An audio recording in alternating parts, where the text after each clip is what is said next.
Hi everyone, I hope you all are doing well. Indian limitation act 1963 की series में हम section 8 तक complete कर चुके हैं।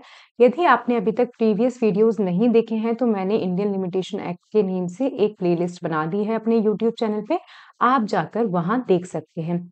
आज का जो हमारा टॉपिक है वो टॉपिक है आज का सेक्शन 9। आज हम पूरा क्या पढ़ेंगे, सेक्शन 9 ही पढ़ेंगे। आपको यदि दिख रहा होगा तो क्या देखोगे आप सेक्शन 9 में अपने बेयर एक्ट में 4 लाइन। लेकिन यदि मैं आपको बताऊं कि सेक्शन 9 इस इंडियन लिमिटेशन एक्ट का सबसे बड़ा सेक्शन है, सबसे बड़ा बड़ा बड़ा बहुत बड़ा सेक्शन है। आप लोगों को थोड़ा लगेगा अजीब सा, लेकिन चलिए स्टार्ट करते हैं। क्या बोलता है section 9? Continuous running of time. क्या बोल रहा है? Continuous running of time. इसको समझने से पहले हमें जाना पड़ेगा अपनी दूसरी स्क्रीन पे, तो जाते हैं दूसरी स्क्रीन पे समझने के लिए कि क्या बोल रहा है कंटिन्यूअस रनिंग ऑफ टाइम। कल जब हमने सेक्शन 6 पढ़ा था तो मैंने क्या कहा था सेक्शन 6 में कि जब प्रोसीडिंग स्टार्ट होने की मतलब जब लिमिटेशन पीरियड स्टार्ट होना है, स्टार्टिंग पॉइंट, तभी क्या हो, आप डिसेबल हो। तो क्या बोला था इंडियन लिमिटेशन एक्ट में? कोई बात नहीं, आप डिसेबल हो तो आपका टाइम पीरियड एक्सटेंड कर देंगे। जब आप सही सलामत हो जाओगे, लीगली कैपेबल हो जाओगे, तब सूट फाइल कर देना। तो सेक्शन 6 में क्या था? At the time of proceeding. ये समझ में आ गया। और जो हम बात करेंगे सेक्शन 9 की, तो सेक्शन 9 क्या है? ये बोल रहा है बीच में। इसको कैसे याद रखोगे? 6 मतलब 6 पहले आता है तो पहले, और 9 आता है तो बीच में। सेक्शन 9 बोल रहा है कि एक बार क्या हो गया, टाइम पीरियड चलना स्टार्ट हो गया। मतलब जिस टाइम पीरियड चलना स्टार्ट हो गया, जिस टाइम आपको सूट लगाना था, आप क्या थे? सही सलामत। मतलब सही सलामत मैं बोल रही हूँ, लीगली कैपेबल थे। आप क्या थे?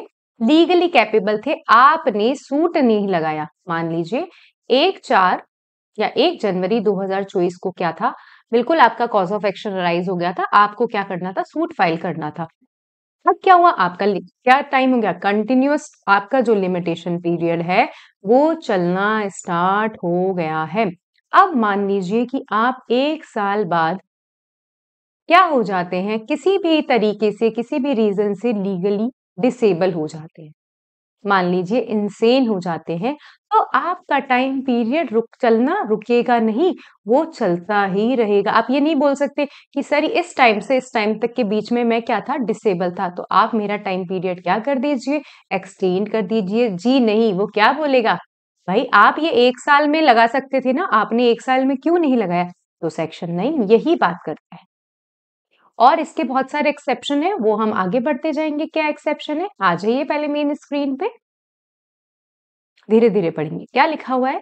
सबसे पहले आपसे क्या क्वेश्चन पूछा जा सकता है? Explain the meaning of continuous running of time under section 9 of limitation act. तो कंटिन्यूअस रनिंग ऑफ टाइम समझ में आ ही गया कि जब आपकी प्रोसीडिंग स्टार्ट होने की संभावना थी, आपने नहीं लगाई, लेकिन टाइम पीरियड तो चलना स्टार्ट हो चुका है, तो आपका टाइम पीरियड जब स्टार्ट हो चुका है तो बीच में नहीं रुकेगा। तो सेक्शन 9 क्या क्वेश्चन है? Explain the meaning of continuous running of time under section 9 of limitation act with exception and applicability. क्या बोलता है section 9? Where once time has begun to run, कि टाइम क्या हो चुका है? चलना स्टार्ट हो चुका है। नो सब्सिक्वेंट डिसेबिलिटी और inability to institute a suit और make an application stops it. जी हाँ, मैंने आपको बता दिया, बीच में आप चाहे इंसेन हो गए हों, लेकिन उससे कोई फर्क नहीं पड़ता है। समझ में आ गया होगा कंटिन्यूअस रनिंग ऑफ टाइम। आते हैं इसके प्रोविजन, इसके एक्सेप्शन पे। मुझे ही समझने में, इस एक्सेप्शन को समझने में मुझे ही 4 साल लग गए। अभी मैंने 10-15 दिन पहले ही एक्सेप्शन समझा है, तो मैं आपको अच्छे तरीके से समझा देती हूँ। और यदि आपको समझ में आता है तो वेल एंड गुड। आ जाइए स्क्रीन पे समझने के लिए। पहले सेक्शन 9 का एक्सेप्शन क्या बोलता है मैं बताती हूँ आपको। कि मान लीजिए ए है, ए को बी को 1000 रुपए देने हैं। मतलब ए बी का क्या है? डेटर है, और बी क्या है? क्रेडिटर है। तो समझ गए भाई, इसको 1000 रुपए देने हैं, क्रेडिटर है। अब क्या होता है, ये क्रेडिटर जा रहा है आउट ऑफ इंडिया। ये क्रेडिटर क्या जा रहा है, आउट ऑफ इंडिया, और उसने क्या कहा था, मैं तेरे को 1000 रुपए 1 साल बाद दे दूंगा। अब ये जो क्रेडिटर है ये आउट ऑफ इंडिया जा रहा है, तो कहने को मान लीजिए 1000 रुपए इसलिए भी दोगे कि ये दोनों क्या होंगे, फ्रेंड्स होंगे। अब क्या हुआ, ये मान लीजिए बी जा रहा है आउट ऑफ इंडिया, तो बी क्या बोल रहा है कि कोई बात नहीं, तू एक काम कर, तूने मुझे मतलब क्या दे रखे है मेरे को, मैंने तुझे 1000 रुपए तो दिए हैं, कोई बात नहीं, एक काम कर, ये जो मेरा होटल है मान लीजिए या घर है, होटल है या घर है, इसका एडमिनिस्ट्रेशन क्या कर ले, इसका मतलब एडमिनिस्ट्रेशन, इसका रख रखाव कौन कर ले, तू कर ले, इसका एडमिनिस्ट्रेशन कौन कर ले, ए कर ले। अब क्या होता है, यदि ये 1 साल बाद भी पैसे नहीं देता है, यदि 1 साल बाद भी पैसे नहीं देता है, लेकिन इसका एडमिनिस्ट्रेशन कौन कर रहा है, ए कर रहा है, इसका एडमिनिस्ट्रेशन कौन कर रहा है, इसकी प्रॉपर्टी का ए कर रहा है, तो ए को भी तो कुछ पैसा वैसे मिलना बनता है ना, कि भाई मैं फ्री में थोड़ी तेरी प्रॉपर्टी का एडमिनिस्ट्रेशन कर रहा हूँ, मुझे भी कुछ पैसा दे मिलना बनता है। तो कोई बात नहीं, जब तक तू ये इस प्रॉपर्टी का एडमिनिस्ट्रेशन करेगा ना, जब तक ए बी की प्रॉपर्टी का एडमिनिस्ट्रेशन करेगा, तो क्या होगा, limitation period even though accrue हो चुका है, 1 साल बाद इसने पैसे नहीं दिए तो भी क्या हो चुका है, लिमिटेशन पीरियड स्टार्ट हो चुका है, लेकिन क्या होगा, जब तक ये बी की प्रॉपर्टी ए के हाथ में है, तब तक क्या होगा, तब तक लिमिटेशन पीरियड रुक जाएगा, तब के लिए लिमिटेशन पीरियड रुक जाएगा। आपको आई होप ये एग्जाम्पल बहुत अच्छे से समझ में आ गया होगा, नहीं आया तो आप प्लीज बैकवर्ड जाके क्या करेंगे, बैक जाकर एक बार दोबारा देखेंगे। पढ़ लेते हैं, इस पे वेरिक में पढ़ते हैं क्या लिखा हुआ है, provided that where letter of administration to the estate of creditor, यहाँ creditor कौन है, B, have been granted to his debtor, debtor कौन है, A, the running of period of limitation for a suit to recover the debt shall be suspended while the administration continues, कि जब तक ये क्या कर रहा है, बी की प्रॉपर्टी या बी के होटल का एडमिनिस्ट्रेशन कर रहा है, तब तक के लिए क्या हो जाएगा, time period, limitation time period क्या हो जाएगा, सस्पेंड हो जाएगा। आई होप सेक्शन 9 की ये दो बातें आपको बहुत अच्छे से समझ में आ गई होगी, और यदि नहीं भी आई है तो आप मुझे कमेंट बॉक्स में कमेंट कर सकते हैं। क्या लिखा, एडिशनल नोट्स। अब मैंने, क्योंकि मैं ऑलरेडी आपको बता चुकी हूँ, सेक्शन 6 बात करता है इनिशियल टाइम की एंड सेक्शन 9 बात करता है बीच के टाइम की। तो वर्ड क्या लिखा, the word here is subsequent disability, means when the cause of action arrives the person is legally capable to file the suit but afterwards he become disabled, मतलब section 9 में बाद में डिसेबल हुआ है, but in section 6 person is legally disable at the time of initiation of proceeding. मतलब आपको समझ में आ गया होगा सेक्शन 6 एंड सेक्शन 9 में डिफरेंस। सेक्शन 9 पहले से डिसेबल था और सेक्शन 9 बीच में डिसेबल हुआ है। The proviso of section 9 of the Limitation Act, for the example, if a creditor dies or goes out of India and the debtor is appointed to manage the creditor estate, the debtor will need not to worry about the time limit for bringing legal action to recover the debt expiring while the estate is being settled। मैं आपको ये already बता ही चुकी हूँ, जो debtor है वो किसकी प्रॉपर्टी का एडमिनिस्ट्रेशन कर रहा है, क्रेडिटर की प्रॉपर्टी का एडमिनिस्ट्रेशन कर रहा है। कोई बात नहीं, टाइम पीरियड स्टार्ट भी हो चुका है, लेकिन जब तक एडमिनिस्ट्रेशन कर रहा है वो प्रॉपर्टी का, तब क्या हो जाएगा, तब तक के लिए टाइम पीरियड क्या हो जाएगा, सस्पेंड। फिर आते हैं नेक्स्ट। यहाँ पे मैंने आपसे क्वेश्चन, मैंने आपको बताया भी था कि सेक्शन 9 के क्या है, बहुत सारे एक्सेप्शन है। सेक्शन 9 के अंदर ही खुद इसका एक्सेप्शन दे रखा है, कंटिन्यूस रनिंग ऑफ टाइम का, क्रेडिटर और डेटर वाला। देखते हैं कौन कौन से इसके एक्सेप्शन है। पहले है सेक्शन 4। सेक्शन 4 एक इसका एक्सेप्शन है, क्या बोल दिया कि जिस दिन आपका टाइम पीरियड एक्सपायर हो रहा है और उस दिन कोर्ट क्या है, क्लोज है, तो आप कब एप्लीकेशन लगा सकते हैं, जिस दिन कोर्ट रीओपन होगा। सेक्शन 4 आप सभी ने पढ़ा ही है, नहीं पढ़ा तो मैंने पढ़ाया है प्रीवियस वीडियोस में, आप जाकर देख सकते हैं। फिर exception number 2, section 9 proviso, letter of administration of creditor with debtor, आप लोगों को मैं बता ही चुकी हूँ। एक्सेप्शन नंबर 3, सेक्शन 12 पूरा इसका एक्सेप्शन है। सेक्शन 9 का एक्सेप्शन क्या है, सेक्शन 12 बताती हूँ सबसे पहले आपको, स्टार्ट करने से पहले देखिए। पहले अपन कहाँ चलते हैं, स्क्रीन, दूसरी स्क्रीन पे चलते हैं इसको समझने से पहले।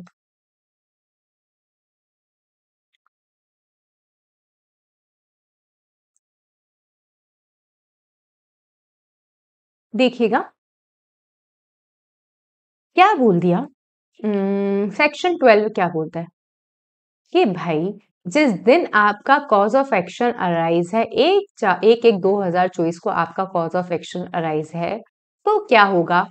कोई बात नहीं, आप जिस दिन आपका लिमिटेशन पीरियड रिकॉर्ड हुआ है, स्टार्ट हुआ है, आप उस दिन को क्या कर दो? एक्सक्लूड कर दो। समझ में आ गया? भाई जिस दिन स्टार्ट हुआ है उस दिन को कैलकुलेट करने की जरूरत नहीं है। समझ में आ गया होगा। सेकंड पॉइंट, मान लीजिए आपको क्या लगाना है, किसी जजमेंट की अपील लगानी है। ठीक है, आपके अपील लगाने का लिमिटेशन पीरियड स्टार्ट हो चुका है, लेकिन आपको पता है अपील लगाने के साथ में जजमेंट, डिक्री वगैरह ऑर्डर की कॉपी लगानी पड़ती है। तो क्या बोल दिया इस सेक्शन ने कि भाई आपको इन जजमेंट, डिक्री, ऑर्डर की कॉपी लेने में जितना टाइम लगा, उसको क्या कर दिया जाए? एक्सक्लूड कर दिया जाए। साथ में इसके अंदर 2 दिन, जिस दिन कॉपी लगाने की एप्लीकेशन लगाई और जिस दिन कॉपी मिली उसको भी, और बीच का टाइम एक्सक्लूड कर दिया जाता है। सेम टू सेम, कोई आर्बिट्रेशन का अवार्ड है, तो उस अवार्ड की कॉपी लेने में आपको जितना टाइम लगा वो भी क्या कर दिया जाएगा? एक्सक्लूड। सेम कि जिस दिन एप्लीकेशन लगाई आपने अवार्ड की कॉपी लगा लेने के लिए और जिस दिन वो कॉपी मिली उसको भी क्या कर दिया जाता है? एक्सक्लूड कर दिया जाता है। और बाकी हम स्क्रीन पे पढ़ते हैं। देखिए सेक्शन 12, पहला मैं आपको बता चुकी, in case of any suit appeal application, जिस दिन अब सूट अपील और एप्लीकेशन पे लिमिटेशन पीरियड स्टार्ट होने वाला है। लिमिटेशन पीरियड क्या है?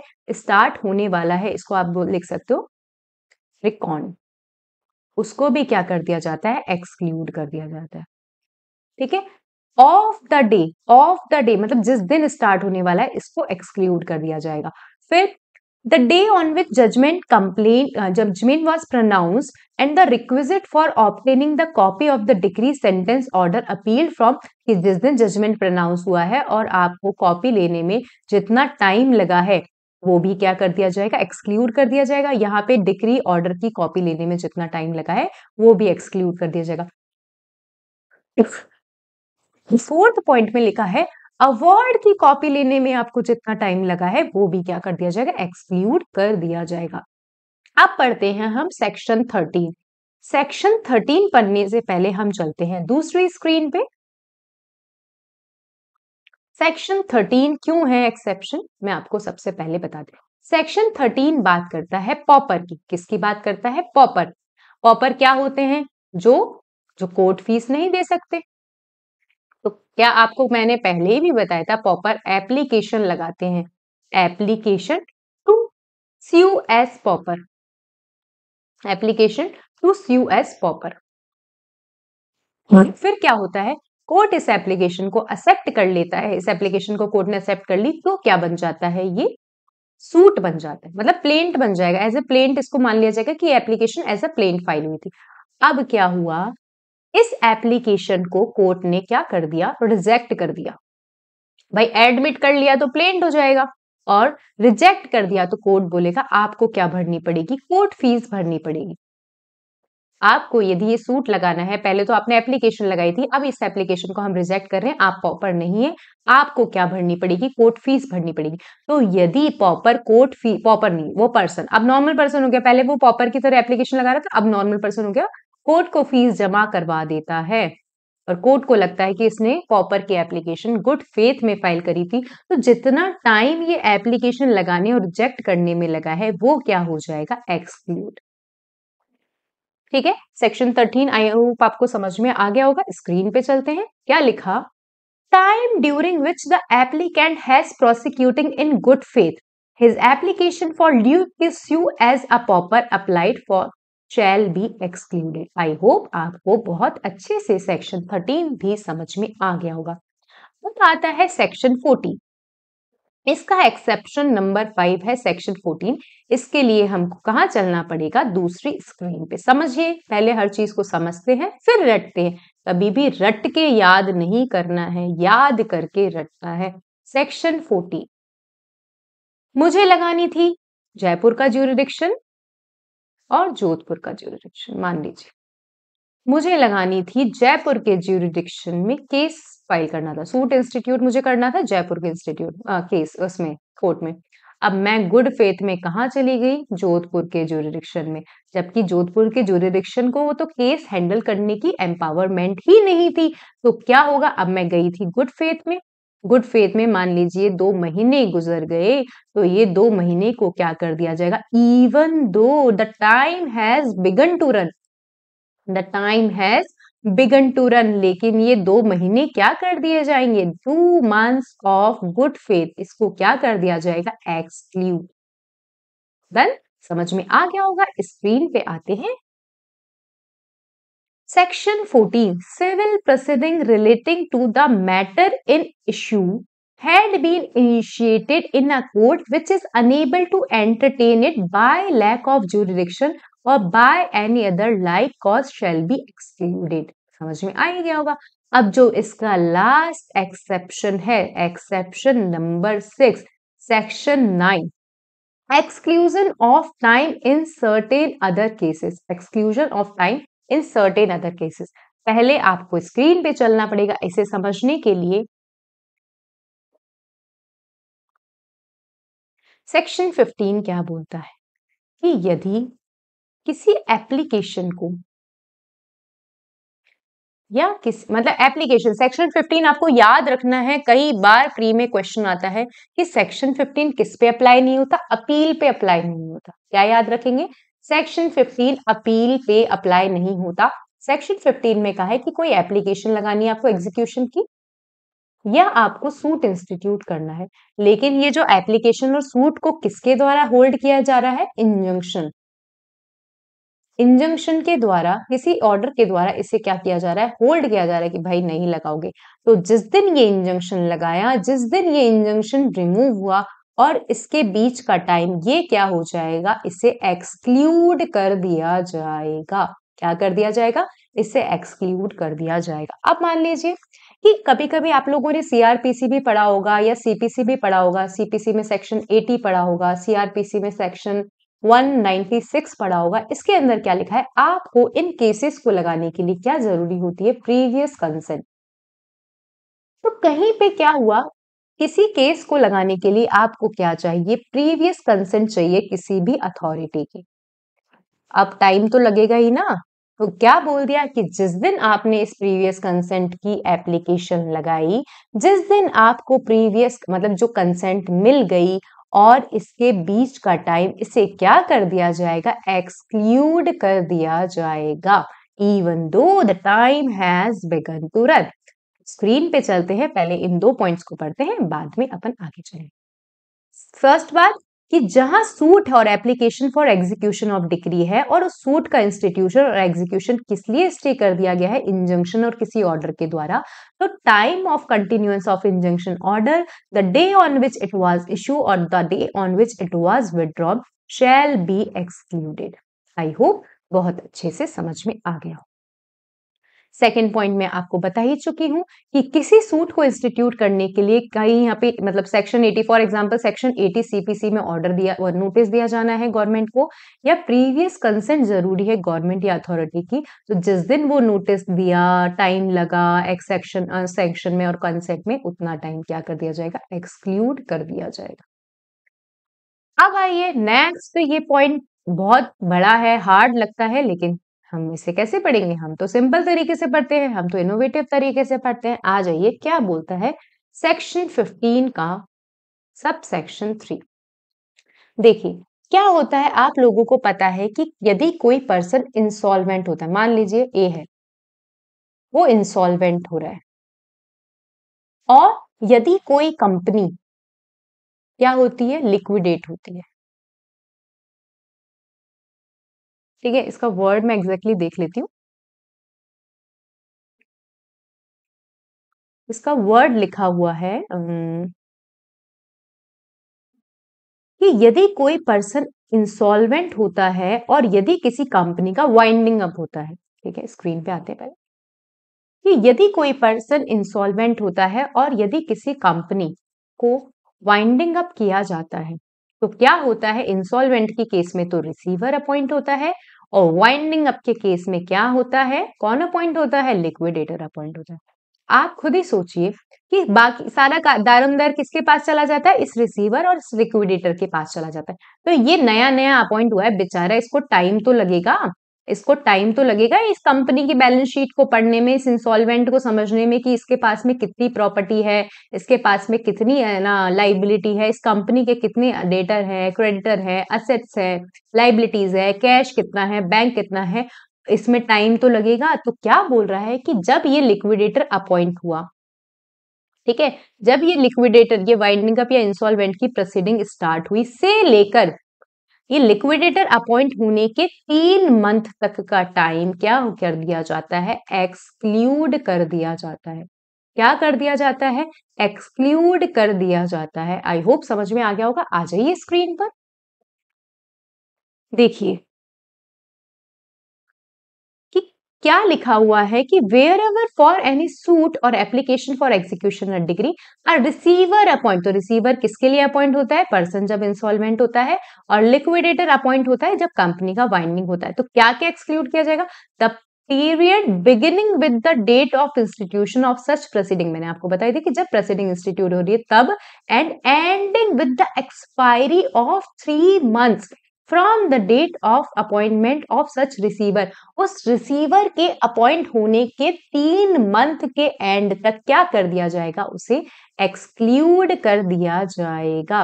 मतलब कठिन लग रहा होगा आपको, जब आपने जब तक लिमिटेशन नहीं पढ़ा होगा तो आपको लग रहा होगा ये कितना हार्ड लाइन लिख रखी है, लेकिन मैंने आपको समझा ही दिया कि क्या होता है, रिसीवर और लिक्विडेटर अपॉइंट होता है तो उसको थोड़ा बहुत टाइम तो लगता है समझने में कि क्या हो रहा है, कंपनी की फाइनेंशियल स्टेटस, फाइनेंशियल सिचुएशन क्या है। तो उतना टाइम पीरियड क्या कर दिया जाता है, एक्सक्लूड कर दिया जाता है।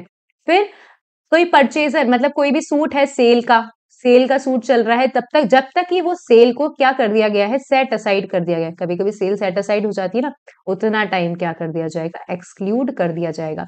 और मुझे जिसके खिलाफ केस लगाना है वो भारत के बाहर है, तो मैं किसके खिलाफ कोर्ट में जाके सामने किसके खड़ा करूंगा, तो जब तक ये डिफेंडेंट आउटसाइड इंडिया है, एब्सेंट है इंडिया से, उसे क्या कर दिया जाता है, एक्सक्लूड कर दिया जाता है। एंड सेक्शन 15 किस पे अप्लाई नहीं होता, अपील पे अप्लाई नहीं होता।